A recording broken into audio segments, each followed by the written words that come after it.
Di dalam dirimu ada kemampuan untuk bangun lagi, untuk bangkit lagi. Sejak dulu, sejak lahir, itu ada di dalam dirimu. Ditaruh Tuhan, diletakkan Tuhan dalam dirimu. Apalagi sekarang engkau menerima Yesus sebagai Tuhan Juru Selamat. Yesus ada di dalam dirimu.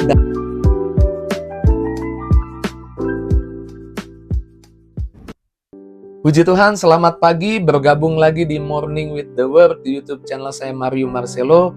Kembali pagi hari ini kita mau ambil waktu renungkan firman, kita mau ambil waktu baca firman sebelum kita pergi aktivitas melangkah. Karena kita sadar kita butuh firman, firman Tuhan selalu jadi kekuatan, selalu jadi tuntunan.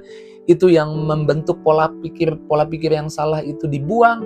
Yang tidak sesuai firman, yang tidak sesuai apa yang Tuhan kehendaki itu kita singkirkan. Dan hanya semuanya itu firman Tuhan yang sanggup lakukan. Karenanya saya ajak kita ambil waktu paling 10 menit, 15 menit, renungkan firman, dan lalu kita aktivitas melangkah. Yuk sebelum kita merenungkan firman, cepat saja kita doa dulu, baru kita renungkan firman. Mari kita berdoa. Bapa, dalam nama Tuhan Yesus, bersyukur di pagi hari ini kami percaya Tuhan memberi hari terbaik buat kami hari ini. Hari yang penuh berkat, hari yang penuh dengan kasih dan kebaikan Tuhan. Hari di mana kami lihat jawaban doa, hari di mana kami lihat penyertaan Tuhan atas kami, keluarga kami. Sebelum kami pergi jalani hidup di hari ini, firman Tuhan, biarlah Tuhan nyatakan, pakai hamba-Mu, urapi hamba-Mu, berkati kami yang dengar. Dalam nama Yesus kami doa, haleluya. Amin. Haleluya. Puji Tuhan. Banyak di antara teman-teman saya yang seringkali berkata seperti ini, saya sudah gagal bangun hubungan sama Tuhan. Saya sudah gagal beriman. Saya sudah gagal ini, gagal itu, merasa gagal. Nah, perasaan gagal ini bahaya jika terus disimpan. Perasaan gagal ini bisa sangat mengecewakan dan membuat beberapa orang, membuat kita bisa tertekan. Ini bisa membuat kita terjebak di siklus kekalahan. Kita harus atasi perasaan gagal ini. Singkirkan perasaan gagal ini. Bagaimana kita menyingkirkan? Bagaimana kita mengatasi perasaan gagal ini? Maka atasi dan sadari bahwa di dalam diri kita yang ada dalam Yesus. Sama-sama bilang, saya ada dalam Yesus. Kita yang ada dalam Yesus memiliki DNA comeback. Apa sih Pak Pendeta DNA comeback? DNA datang lagi, kembali lagi, comeback. Memang kalah, memang gagal, tapi comeback, tapi balik lagi, tapi hadir lagi, datang lagi. Roma 8 ayat 11 bilang bahwa di dalam kita ada roh yang sama, roh yang membangkitkan Yesus dari antara orang mati diam di dalam kamu. Roh yang membangkitkan Yesus. Yesus ya dicambuk, dipukul, bahkan mati di atas kayu salib, dikuburkan. Tapi hari ketiga dia comeback, dia datang lagi. DNA comeback, DNA datang lagi, hidup lagi. DNA itu ada di dalam dirimu. DNA itu, kemampuan itu ada di dalam dirimu. DNA untuk comeback. Jadi jangan merasa saya sudah gagal. Udah vonis, udah gagal. Saya sudah gagal, udah gak bisa lagi kemana-mana. No, Yesus sudah mati. Tapi hari ketiga comeback, datang lagi. Hidupmu sadari memiliki kekuatan, kemampuan yang sama. Roh yang sama ditaruh di dalammu. DNA comeback. Roh untuk bangkit lagi. Pak Pendeta, tapi saya udah jatuh. Saya mau bilang jatuh bukan artinya gagal. Saya ulang, jatuh bukan artinya gagal. Baca Amsal 24 ayat 16, Amsal pasal 24 ayat 16. Dikatakan sebab 7 kali orang benar jatuh namun ia bangun kembali. Kalimat pertama saja kita baca. Sebab 7 kali orang benar jatuh namun ia bangun kembali. Di dalam dirimu ada kemampuan untuk bangun kembali. Sejak dulu, sejak kecil. Tahu dari mana Pak Pendeta? Tanya orang tuamu ketika engkau belajar jalan. Mungkin orang tuamu menuntunmu. Lalu pelan-pelan engkau dilepas. Lalu engkau jatuh. Dan ada waktu, ada momen bahkan berkali-kali ketika engkau jatuh, engkau bangun sendiri. Nggak dibantu sama orang tuamu. Di dalam dirimu ada kemampuan untuk bangun lagi. untuk bangkit lagi. Sejak dulu, sejak lahir, itu ada di dalam dirimu. Ditaruh Tuhan, diletakkan Tuhan dalam dirimu. Apalagi sekarang engkau menerima Yesus sebagai Tuhan Juru Selamat. Yesus ada di dalam dirimu. Dalam dirimu ada kemampuan untuk bangun lagi, bangkit lagi. Amin. Bahkan Yesus berdoa loh. Waktu Yesus mau ditangkap, waktu Yesus mau disalib, Yesus bersama murid-muridnya, lalu Yesus memberitakan tentang karya salib. Salah satu muridnya berkata, Petrus bilang, sekali-kali jangan terjadi padamu. Lalu di kesempatan lain Yesus berkata kepada Petrus, Petrus, iblis telah menampik engkau, tapi aku berdoa supaya imanmu jangan gugur. Lukas 22 ayat 32. Yesus berdoa, aku berdoa untukmu, untuk Petrus, supaya imanmu jangan gugur, imanmu jangan gagal. Yesus doa untuk Petrus supaya imanmu jangan gagal, imanmu jangan hancur, supaya kamu tidak gagal. Yesus doa buat Petrus, Yesus doa buat hidupmu juga, supaya imanmu jangan gagal. Dan saya percaya Yesus doanya tidak mungkin gagal. Doa Yesus pasti dikabulkan. Dan kita tahu Petrus memang 3 kali menyangkal Yesus, gagal. Tapi dia bangkit lagi. Dan di Yohanes 21 kita tahu Petrus dipercayakan domba-dombanya Tuhan. Dan di kesempatan lain dia bisa ditangkap, dia bisa lari dari tangkapan Kaisar Nero yang waktu itu menyerang kota Roma. Dan dia bisa saja melarikan diri, tapi dia tidak melarikan diri.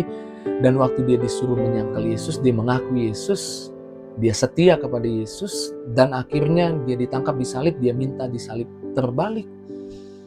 Petrus kemarin gagal, tapi kemudian dia bangun lagi, bangkit lagi, karena Yesus sudah doa, imanmu jangan gagal, imanmu jangan gugur. Saya percaya perkataan yang sama, doa yang sama dari Yesus buat kita, dan doa Yesus pasti dikabulkan. Dan ketika kita gagal, mungkin saat ini kita sedang gagal, ketahuilah waktu Petrus gagal mengakui Yesus sebagai Tuhan sebagai gurunya, maka Alkitab bilang Yesus menoleh ke arah Petrus. Yesus memalingkan mukanya ke arah Petrus, bukan memalingkan mukanya membelakangi Petrus. Matanya yang penuh kasih seperti berkata kepada Petrus, aku tahu kau gagal, tapi bangkit lagi, tapi bangun lagi. Aku mengasihimu. Itu yang buat Petrus akhirnya nangis responnya. Di Lukas 22 ayat 61. Yesus melihat ke arah Petrus. Tuhan tidak menjauhimu. Tuhan tidak membelakangi mukanya daripadamu. Di tengah kegagalanmu, Tuhan tersedia untuk mengulurkan tanganmu untuk engkau bangkit lagi. Kamu gak ditolak sama Tuhan, kamu diterima sama Tuhan. Dan penerimaan ini yang buat kamu melangkah lebih lagi, bangkit lagi. Petrus bangkit lagi. Tuhan menerima kamu seperti dia menerima Petrus. Bahkan ketika Petrus gagal. Bukan artinya saya kompromi dengan kegagalan. Enggak, Tuhan maksud saya, kalau engkau sedang gagal hari ini, jangan pergi dari Tuhan, tapi datang pada Tuhan. Karena pergi dari Tuhan bukanlah solusi. Datang kepada Tuhan. Dan ketahuilah, Tuhan selalu terbuka tangannya menyambutmu. Tuhan tidak menutup pintunya dan bilang itu orang gagal, jangan sampai masuk ke hadiratku. Enggak, Tuhan menerimamu, memampukanmu untuk memiliki kehebatan, kekuatan, kemampuan untuk tidak gagal di arena berikutnya. Meskipun kamu dalam kondisi buruk, Tuhan tidak akan gagal untuk membantumu. Kamu harus tahu itu. Tuhan tidak gagal. Dan Tuhan selalu punya momen sekejap. Sama-sama bilang momen sekejap. Sekejap membalikan kegagalan jadi keberhasilan. Tuhan bisa. Ingat orang Israel sudah tinggal tunggu waktu besok hari. Artinya udah tinggal tunggu hitungan jam. Mereka akan ditangkap, dibinasakan. Tapi di Ester 9 ayat 1 dikatakan pada waktu orang Israel, musuh-musuh orang Israel, orang Yahudi akan dibinasakan, Tuhan membuat keadaannya berputar balik. Terbalik yang terjadi, justru mereka mengalahkan musuh-musuh mereka. pada waktu kamu gagal, Tuhan bisa membalikan keadaan, justru kamu mengalahkan kegagalan. Jangan lagi bilang, saya sudah gagal. Saya sudah gagal. Buang pemahaman itu, buang, singkirkan. Nanti engkau di siklus kalah lagi. Dan biarlah firman Tuhan di pagi hari ini menjamah, menghancurkan setiap tembok, mematahkan setiap palang besi, bahkan meruntuhkan setiap pintu penjara sehingga kau dibebaskan. Mengucap syukur untuk firman di pagi hari ini. Responi firman Tuhan. Firman yang saya percaya kembali mengubah cara berpikir kita, mengubah pemahaman kita, dan mengubah keputusan kita, dan mengubah tindakan kita, dan mengubah kebiasaan kita. Bukan gagal, tapi pemenang, bahkan lebih dari pemenang. Mari, responi firman Tuhan. Katakan terima kasih kepada Tuhan. Katakan syukur Tuhan, kau baik. Kau mengingatkan, kau memberi harapan, kau memberi kekuatan. Sama-sama saya ikuti doa saya dalam nama Tuhan Yesus. Aku bukan orang gagal. Di dalam Yesus aku bangkit lagi. Di dalamku ada DNA comeback. DNA datang lagi, kuat lagi, hebat lagi. Berjalan lagi, melangkah lagi. Aku percaya bersama Tuhan. Aku bangkit lagi. Aku akan lihat kemenangan demi kemenangan berikutnya yang Tuhan sudah siapkan, Tuhan sudah sediakan. Aku berdoa, naikkan doamu, datang di hadapan Tuhan. Doa hamba berkati anak-anakmu, lawat anak-anakmu. Bahkan setiap pribadi yang merasa gagal hari ini dibebaskan. Mereka bangkit, mereka dikuatkan. Berkati yang sakit sembuh, yang lemah dikuatkan, yang susah dihibur. Doa harapan dikabulkan. Dalam nama Yesus kami doa, haleluya. Amin. Puji Tuhan, kita sudah dengar firman Tuhan. Kalau yang jadi responmu, aku bersyukur. Di dalamku ada kemampuan bangkit lagi, hadir lagi, comeback. Tulis di kolom komentar apa yang jadi responmu. Dan jangan lupa bagikan link Morning with the Word di pagi hari ini. Mungkin ada temanmu yang selalu merasa gagal. Bagikan kepada dia. Bagikan kepada sahabat, bagikan kepada keluarga, bagikan kepada banyak orang. Biar bukan hanya kamu yang diberkati, lebih banyak orang diberkati. Terus maju dalam Tuhan, Tuhan berkati setiap kita. See you!